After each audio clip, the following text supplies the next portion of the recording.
Hey guys, so we are back with another video और ये video है काली।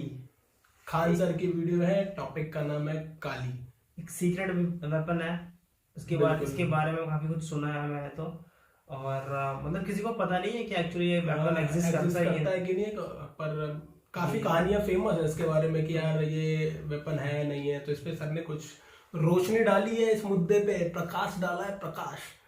प्रकाश भाई, जिस भाई का भी नाम प्रकाश हो, वो आपके नाम नहीं ले रहे, रोशनी की बात कर रहे हैं। रोशनी किसी लड़की का नाम भी नहीं ले रहे हैं, लाइट की बात कर रहे हैं। और वीडियो शुरू करने से पहले मैं चाहता हूँ कि आप हमारे चैनल को लाइक करें, शेयर करें, सब्सक्राइब करें।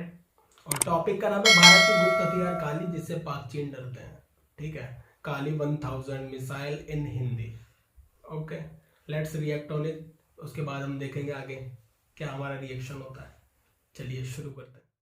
जय हिंद। चलिए समझते हैं इस वीडियो में भारत के सबसे शक्तिशाली, सबसे खतरनाक और सबसे खुफिया मिशन काली नामक हथियार के बारे में, और इस काली नामक हथियार से कैसे ऑपरेशन व्हाइट वॉश को अंजाम दिया गया, जिसे देखकर पूरी दुनिया चौंक गई।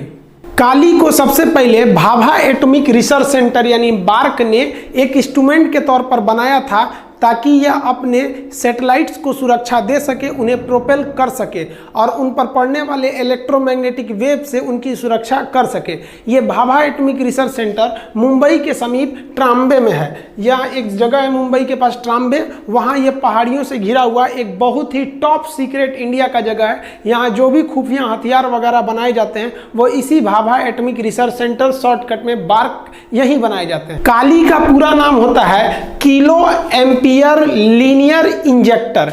ये एक बहुत ही हैवी वर्क, देखिए आप देख रहे हैं किलो एम्पियर मतलब 1 किलो एम्पियर, तो उतने हैवी इंपल्स को ये किसी एक जगह लीनियर यानी सीधे में इंजेक्ट करता है, डाल देता है वहाँ पर। काली की सबसे बड़ी खराबी क्या है, इसका साइज बहुत बड़ा है। बहुत बड़ा साइज होने की वजह से इसको हम आसानी से एक जगह से दूसरे जगह पे नहीं ले जा सकते हैं, तो इसको किसी बड़े जहाज में या फिर पानी वाले शिप पर सेट कर दिया जाता है। काली के कई वेरिएंट हैं, अभी काली 1000 सबसे खतरनाक है। काली का विचार 1985 में भाभा एटॉमिक रिसर्च सेंटर से आया था। काली जो सबसे खतरनाक वेरिएंट है काली 1000, वो 40 गीगावाट का एनर्जी रिड्यूस करता है। अब 40 गीगावाट समझिए, भारत का सबसे ज़्यादा आबादी वाला राज्य उत्तर प्रदेश है। इसको बिजली की खपत सबसे ज़्यादा ज़रूरत है, क्योंकि ज़्यादा लोग रहेंगे ज़्यादा बिजली लगेगी। तो उत्तर प्रदेश को भी 40 गीगावाट बिजली की जरूरत नहीं है, पूरे उत्तर प्रदेश को। सोचिए, ये एक राज्य को चला सकता है, इतना भयानक इसमें बिजली होता है। 40 गीगावाट को इतना भयानक ये बिजली देता है। तो आप कहिएगा जो सर तब क्या जरूरत है बिजली घर लगाने का, कालिए को लगाइए ना, बिजली की जरूरत है पूरी हो जाएगी, कोई दिक्कत नहीं होगा बिजली का। तो इसकी एक खराबी है, ये जो इतना शक्तिशाली बिजली देता है ना, ये 1 सेकंड के लिए भी नहीं देता है, बहुत ही कम सेकंड के लिए देता है। 60 नैनो सेकंड, पलक भी नहीं झपका पाएंगे नैनो सेकंड में, इतने कम समय के लिए देता है। लेकिन इतने कम समय के लिए भी अगर देता है तो उतना तगड़ा झटका किसी को लग जाएगा तो बर्दाश्त थोड़ी कर पाएगा। आसमान से जो बिजली गिरती है वो लगभग 1000 एम्पियर की होती है। आइए उसका बाप है, देख रहे हैं, 40 गीगावाट बिजली का झटका लगेगा एक बार में, तो कोई भी चीज तहस नहस हो जाएगी। काली को इंडिया कहता है कि ये कोई हथियार ही नहीं है, ये एक इंस्ट्रूमेंट है, हम इसे अपनी सुरक्षा के लिए यूज करेंगे। लेकिन अगर इससे किसी दुश्मन के विमान या किसी दुश्मन के सैटेलाइट मिसाइल पर हमला करेंगे तो उसका जितना भी इलेक्ट्रॉनिक सिस्टम है सब ध्वस्त हो जाएगा, विमान अपना रास्ता भटक जाएगा, मिसाइल रास्ता भटक जाएगी, सैटेलाइट को बर्बाद कर सकते हैं। तो इसका हथियार के रूप में यूज करेंगे तो ये काफी खतरनाक है। इसका प्रयोग किया गया ऑपरेशन व्हाइट वॉश में। समझते हैं क्या है ये operation white wash. Siachen glacier strategic रूप से काफ़ी महत्वपूर्ण जगह है। यहाँ पर इंडिया पाकिस्तान दोनों के सैनिक रहते हैं। हालांकि इंडिया का कब्जा है, लेकिन उसके दूसरे साइड में पाकिस्तान रहता है। तो इन दोनों के सैनिक बर्फ के गिरने से, बर्फ का फिसल कर गिर जाना बहुत बड़े हिस्सा को, उसे हम एवलांच या फिर हिमस्खलन कहते हैं। तो यहाँ हिमस्खलन की घटना बहुत ज़्यादा होती है और हिमस्खलन से ही यहाँ ज़्यादातर फौजी मरते हैं। तो यहाँ पर रॉ के खुफिया एजेंट के दिमाग में एक आइडिया आया कि जब बर्फ को इतना तेज़ी से नीचे खिसकता है, ये एवलांच होते हैं, तो अगर हम लोग खुद से एवलांच ला दें तो हथियार चलाने की ज़रूरत ही नहीं है। तो रॉ और DRDO ने मिलकर काली को यहां पर अटैक करने का प्लान बनाया। लेकिन काली में सबसे बड़ी खराबी क्या है, काली का साइज इतना भयानक है कि उसको इतना ऊपर चढ़ाना मुश्किल हो जाएगा। दूसरा, काली जब भी जलती है तो इतना ज़्यादा हीट प्रोड्यूस करती है कि जहां रख के आप काली को इंजेक्ट करिएगा, जैसे मान लीजिए यहां से हमको इस पर इंजेक्ट करना है ताकि ये वाला बर्फ इतना टूटकर नीचे गिर जाए, तो यहां इतना हीट प्रोड्यूस कर देगा ये काली कि ये वाला हिस्सा भी गल जाएगा। तो उसको भी ले जाएंगे तो आप भी लेके चले जाएंगे। दूसरा, इसको चलाने के लिए इलेक्ट्रिसिटी भी बहुत ज़्यादा चाहिए। अब इतना ऊंचाई पे बिजली कहाँ से ले जाएगा, इलेक्ट्रिसिटी की भी दिक्कत है। तब रॉ के एजेंट्स ने प्लान बनाया कि सियाचिन पर जो हमला होगा वो काली से ही होगा, लेकिन काली हथियार को हम हवाई जहाज में भरेंगे। हवाई जहाज को चुना गया IL-76। इस IL-76 को हम लोग ने कटक में लाए। कटक में ले आकर इसमें लोड किया गया काली नामक हथियार को। अब इस काली को यहाँ हथियार को तो लोड कर दिया गया, जानबूझ के कटक में लोड किया गया कि किसी का ध्यान ना जाए कि हमको ऑपरेशन उधर करना है, ताकि ध्यान उधर से इधर भटकाया जा सके। और काली को यहाँ पे लोड करने के बाद इसे सहारनपुर एयरबेस पर हम लोगों ने पहुँचा दिया और इसकी सुरक्षा में सैनिकों को तैनात कर दिया। किसी को ये नहीं पता था कि इसके अंदर है क्या, इस विमान के अंदर। लेकिन सबसे बड़ी जो समस्या आनी थी कि इस विमान के अंदर स्थित काली को बिजली कहां से दिया जाए। उतना हैवी बिजली नहीं दे पाए सकते थे, एक जहाज का इंजन उतना बिजली नहीं बना पाता है। बिजली की समस्या दूर करने के लिए रॉ के एजेंट्स ने दिमाग लगाया कि अगर हम विमान का इंजन खोल लेते हैं तो विमान का इंजन बहुत ही बड़ी मात्रा में बिजली पैदा करता है और इस बिजली को हम कैपेसिटर और ट्रांसफार्मर की मदद से हाई वोल्टेज को बना सकते हैं।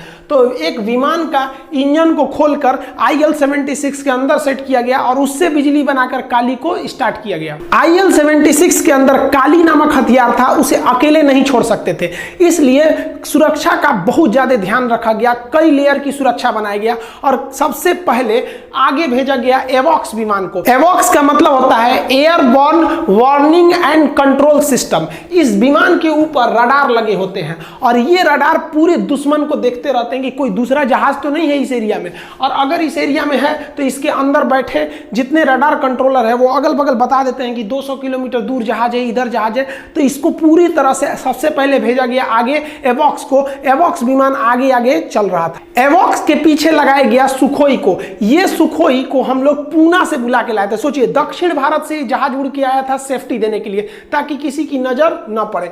सुखोई विमान की खासियत है ये इंटरसेप्टर है, दूसरे जहाज को बहुत तेजी से दौड़ा के मारता है। तो जैसे एवॉक्स किसी विमान को देखेगा उसे इंटरसेप्ट करने के लिए सुखोई को लगाया गया। मान लीजिए कि सुखोई किसी जहाज का पीछा करने के लिए चला गया, तो इस काली को ढो रहे IL-76 की रक्षा कौन करेगा? तो इसके पास रहकर इसकी रक्षा करने के लिए मिराज 2000 नामक जहाजों को तैनात किया गया। क्योंकि कोई भी जहाज कश्मीर से उड़ान नहीं भरा था ताकि दुश्मनों की नजर न पड़े, सभी के सभी जहाज हिंदुस्तान के अलग अलग कोना से उड़े थे। अतः एक समस्या यह भी थी कि उड़ान भरने के बाद आधे रास्ते में इनका फ्यूल में कमी आएगी, फ्यूल खत्म होने लगेगा। क्योंकि जब भी आप दुश्मन के एरिया के करीब रहते हैं तो कोशिश करना चाहिए आपके पास मैक्सिमम फ्यूल हो, ताकि आप किसी भी विषम परिस्थिति में भाग के आ सके। फ्यूल को दिक्कत को दूर करने के लिए मिड एयर रिफ्यूलिंग के लिए एक व्यवस्था किया गया। IL-76 विमान का एक एयर रिफ्यूलर विमान है। इस विमान से हवा में ही कश्मीर में घुसने से पहले ही सारे जहाजों में फ्यूल को पूरी तरह से भरकर जहाजों को रेडी कर लिया गया। इस प्रकार सबसे आगे चल रहा था एवॉक्स। एवॉक्स के पीछे था आपका जो IL-70। देखिए, दोनों विमान IL-70 है, ये एवॉक्स में कन्वर्ट कर दिया गया था इसको लोड ढोने के लिए।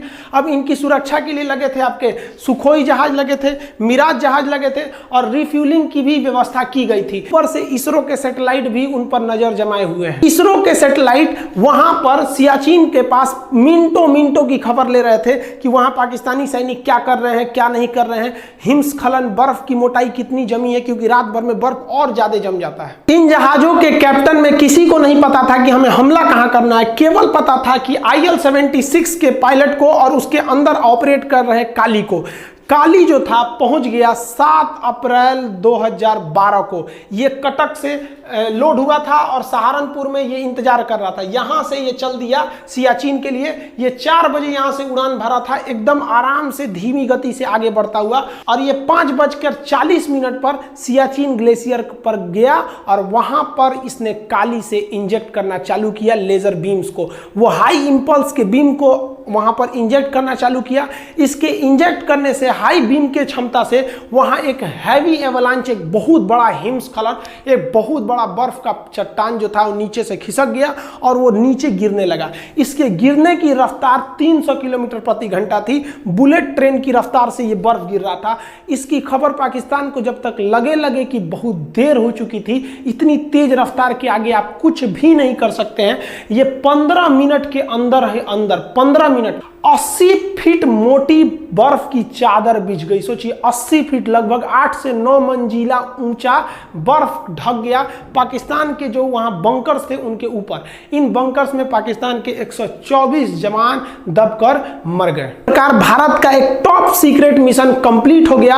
इसे नाम दिया गया था ऑपरेशन व्हाइट वॉश। ये इतना सीक्रेट था कि इंडिया की कोई भी गवर्नमेंट, कोई भी ऑफिशियल संस्था इसे मानने से इनकार करती है। पाकिस्तान ने अंतर्राष्ट्रीय दबाव बनाया लेकिन भारत ने उसे सिरे से नकार दिया। उसने कहा कि काली नाम का कोई हथियार ही नहीं है, ऑपरेशन व्हाइट वॉश कुछ भी नहीं है, ये हम इसको इनकार करते हैं। लेकिन भारत का ये टॉप सीक्रेट आने वाले फ्यूचर में सियाचिन या द्रास बैटालिक सेक्टर में लड़ाई में काफी महत्वपूर्ण भूमिका निभाएंगे। ऐसे ही भारत का एक और टॉप सीक्रेट मिसाइल बन रहा है, शौर्य मिसाइल। ये हाइपरसोनिक होगा। इसके लिए एक सेपरेट वीडियो बना देंगे। मिलते हैं हम लोग अगले वीडियो में, तब तक के लिए जय हिंद। सो बिना हथियार चलाए एक ऐसा 124 जवान मार गिराए। एक ऐसा हथियार जिसकी खबर शायद हमको भी नहीं है। हमें भी, भारतीयों को पता ही नहीं है कुछ भी। सीक्रेट होना चाहिए, कुछ हथियार ऐसे होने चाहिए। मतलब कुछ तो बड़ी चीजें हो ना, मतलब कुछ ऐसी चीज जो जिनको सीक्रेट रखना ही चाहिए। तो बिल्कुल सरप्राइजिंग हथियार होने चाहिए ना, कि दुश्मन को पता ही ना नहीं चले चले कि ऐसा कुछ है इनके पास, क्योंकि तैयारी, क्योंकि फिर वो तैयार हो जाएंगे। ऐसी तैयारी नहीं होगी ना कि ये ऐसा भी कुछ हो सकता है, तभी तो आप जीत पाओगे। होना चाहिए। और बिना गोली चलाए, और अगर नहीं है तो भी होना चाहिए। दिमाग से मारा भाई, बर्फ बहुत की चादर गिरा। सर के हिसाब से बता रहे थे कि IL 72 IL में लोड किया गया उसको, काली को। और उसके आगे था एवॉक्स। उसके आगे एवॉक्स था, जो अर्ली वार्निंग रडार सिस्टम होता, जो ट्रेस करता रहता है हवा में कौन से, मतलब आसपास और विमान घूम रहे हैं। दूसरे का आएगा तो तुरंत इन्फॉर्म कर देगा, ठीक है। एवॉक्स था, उसके पीछे IL 72 जिसमें काली लोड था। उसके पीछे चल रहे थे हमारे सुखोई मिराज। सुखोई चल रहा था कि अगर कोई आता दुश्मन का जहाज तो वो उससे जाके डॉग फाइट करेगा। और उसके पीछे था मिराज उसकी सेफ्टी के लिए, और उसके इन सबके साथ था एक मिड एयर रिफ्यूलिंग, फ्यूल देने के लिए, ताकि ये हवा में फ्यूल दे पाए हमने। मतलब तो ये पूरा सिस्टम बनाया गया। सारा काम हवा में ही कर दिया।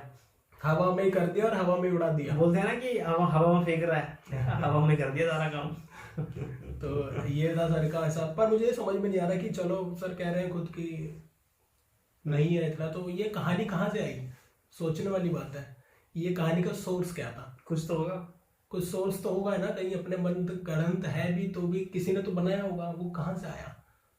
तो ये जानना भी जरूरी है। पूरी वीडियो अच्छी थी, हमें तो अच्छा लगा भाई, भारतीय सेना का शौर्य दिखता है जहाँ पे, तो अच्छा ही लगेगा। पर बता रहे हैं कितनी इलेक्ट्रिसिटी कंज्यूम करता है? 40 गीगावाट। 40 गीगावाट एक पूरे स्टेट को सिर्फ प्रोड्यूस करता है।